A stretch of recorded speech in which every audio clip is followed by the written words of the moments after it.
श्रियकान्ताय कल्याणनिधये निधयेऽर्तिनाम् श्रीवेङ्कटनिवासाय श्रीनिवासाय मङ्गलम्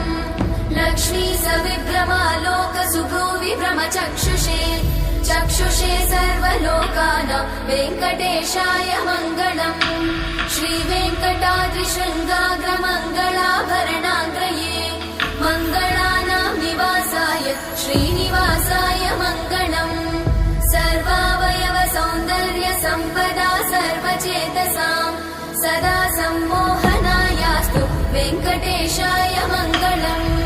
नित्याय निरवध्याय सत्यानन्दचिदात्मने